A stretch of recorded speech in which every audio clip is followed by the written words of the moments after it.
غوث اعظم کون ہے؟ بیان چل رہا ہے، غوث اعظم تقریر فرما رہے ہیں، مدرسے میں غوث اعظم بیان فرما رہے ہیں، مجمع لگا ہوا ہے، چاروں طرف سے لوگ سن رہے ہیں، 10-10 ہزار کا مجمع ہے، مائک نہیں ہے جو مائک میں تقریر ہو رہی ہے، لیکن میرے غوث اعظم بیان فرماتے ہیں۔ لیکن میرے غوث اعظم کے بیان کی یہ خاصیت تھی، آگے والے سے پوچھو کیسی آواز آ رہی ہے، بالکل صاف آواز آ رہی ہے، پیچھے والے سے پوچھو کیسی آواز آ رہی ہے، وہ بھی کہتا ہے ایسا لگ رہا ہے جیسے غوث اعظم پاس میں کھڑے ہوئے بول رہے ہیں۔ آپ دیکھیں میرے غوث اعظم بیان کرتے چلے جا رہے ہیں اور غلام نیچے نگاہیں جھکی ہوئی ہیں اور بیان سنتے چلے جا رہے ہیں۔ اتنے میں ایک شراب پینے والا شراب کے نشے میں جھومتا جھومتا مدرسے کے قریب سے نکل کے جا رہا ہے۔ غوث اعظم کے مجمع پہ نظر پڑتی ہے، وہی کھڑا ہو جاتا ہے، اس کا جسم کانپ رہا ہے، پیر ڈگمگا رہا ہے، لیکن غوث اعظم کے چہرے کو دیکھتا جا رہا ہے، ان کے چہرے سے ٹپکنے والے نور کو دیکھ رہا ہے، غوث اعظم کو دیکھتا چلا جا رہا ہے۔ غوث اعظم بیان فرما رہے ہیں لوگوں توبہ کر لو، غوث اعظم بیان فرما رہے ہیں لوگوں برائی سے دور رہو، غوث اعظم بیان فرما رہے ہیں لوگوں اب برائی کا وقت نہیں ہے، اچھائی کی طرف پلٹ آؤ۔ وہ شرابی دروازے پہ کھڑا ہوا سن رہا ہے، اب مجمع کے اندر آ جاتا ہے، آنے کے بعد مجمع میں بیٹھا، غوث اعظم بیان کرنے کے بعد جب بیٹھ جاتے ہیں مجمع نکلنے لگتا ہے، وہ آگے آتا ہے، غوث اعظم فرماتے کیا بات ہے؟ تو میں آپ کا مرید ہونا چاہ رہا ہوں۔ غوث اعظم فرماتے ہیں کام کیا کرتا ہے؟ کا کام مت پوچھو لیکن مرید ہونا چاہ رہا ہوں۔ غوث اعظم فرماتے ہیں ٹھیک ہے لے مرید ہو جا۔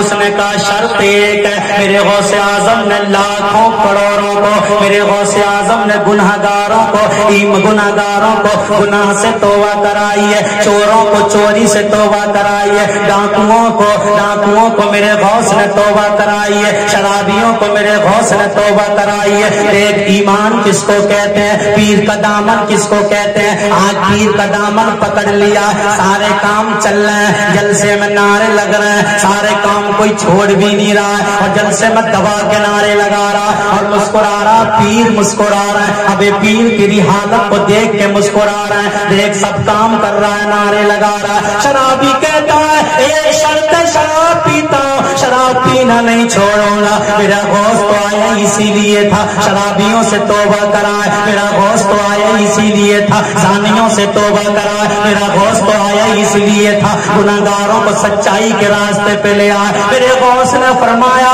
کیا کہہ رہا ہے؟ کہ میں شراب پیتا ہوں، شراب پینا نہیں چھوڑوں گا۔ غوث اعظم نے فرمایا دیکھ مان جا کر نہیں میں مریدی تبھی ہوں گا جب میں شراب پینا نہیں چھوڑوں گا۔ اب غوث ایسے چھوڑ دیتے تو گناہگاروں کو دامن میں جگہ کون دیتا؟ گناہگاروں کو دامن میں چھپاتا کون؟ امت مصطفیٰ کو راہ ہدایت پہ لاتا کون؟ غوث اعظم نے فرمایا ایک میری بھی شرط ہے۔ مولا حضور شرط کیا ہے؟ غوث اعظم نے فرمایا میرے سامنے شراب نہیں پیائے گا۔ اس نے کچھ دیر سوچا، سوچنے کے بعد فیصلہ کیا کوئی بات نہیں ہے، پیر گاؤں میں ہوگا جنگل میں پی آؤں گا، پیر جنگل میں ہوگا گاؤں میں پی لوں گا، کہیں نہ کہیں تو کام چل جائے گا۔ یہ سوچ کے غوث اعظم کا دامن پکڑا اور کلمہ پڑھ لیا، توبہ کر لی، گھر پہنچا، بیوی سے بولا کھانا لگا دے۔ بیوی بولی بات کیا ہے بڑا مسکرا رہے ہو؟ بولے مسکرا اس لیے رہا ہوں غوث اعظم کا مرید ہو گیا،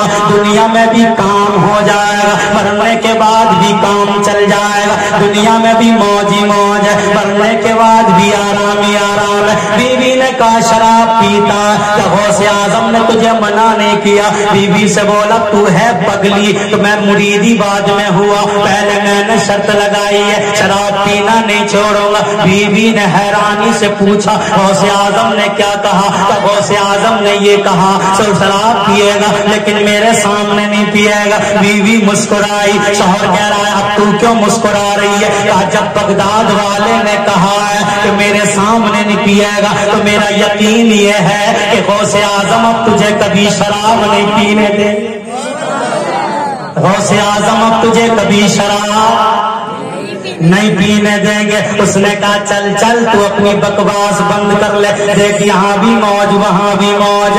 گھر سے نکلا, نکلنے کے بعد دکان پہ پہنچا, دکان پہ پہنچنے کے بعد اشارے سے بولا ایک بوتل. بوتل دکان والے نے بوتل دی, بغل میں دوائی. دوانے کے بعد جنگل میں نکل گیا. نکلنے کے بعد ایک پیڑ کے قریب پہنچا, پیڑ کے سائے میں پیڑ کی درخت کی جڑ کے نیچے بیٹھا اور مسکرا کے بوتل کھولی. کھول کے جھوم کے بولا اب پیوں گا, دیکھ دنیا میں بھی پیوں گا, قبر میں غوث بچائے گا. لیکن پیر کسے کہتے ہیں؟ اس نے جیسی بوتل ہاتھ میں لی, دیکھا کسی نے پیچھے سے کاندھے پہ ہاتھ رکھا. جب مڑ کے دیکھا پیر کھڑے مسکرا رہے. غوث اعظم فرما رہے مرید تو نے تو وعدہ کیا تھا کہ کبھی بھی شراب پیر کے سامنے نہیں پیوں گا. بوتل پیڑ میں پھینک کے ماری اور مسکرا کے بولا مجھے کیا پتا تھا تم جنگل میں بھی میرا پیچھا نہیں چھوڑو گے. گھر آیا, بیوی سے بولا کھانا دے. بیوی بولی بڑا غصے میں نظر آ رہا ہے. بولا غصے کی بات ہے, صبح سے شام ہونے والی ہے, منہ سے نہیں لگی ہے, ایسا لگ رہا پیر پیچھے پیچھے گھوم رہے, پیر مجھے کو دیکھ رہے. بیوی نے کہا یہ وہ پیر نہیں ہے جو پیچھے پیچھے گھومتا, یہ وہ پیر ہے کہیں بھی بیٹھا لیکن دنیا میں کسی بھی جگہ.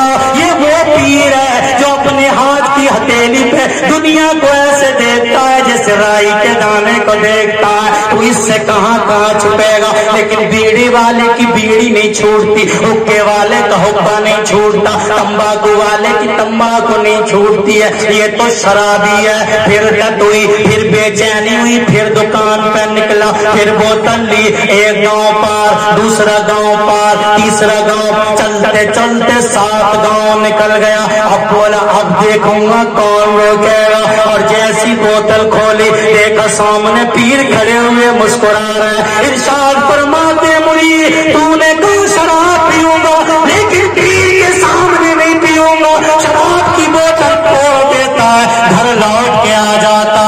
2 دن گزر گئے, ہونٹوں سے نہیں لگی ہے, اب تو بے چین گھوم رہا ہے. بیوی کو ماروں, بچوں کو ماروں, پڑوس میں کس سے لڑوں, پیر سے کہوں تو کہوں کیا. بیوی کہتی ہے کھانا لگاؤ, غصے میں کہتا ہے بول مت. نہیں پیر کا غصہ تجھ پہ اتاروں گا.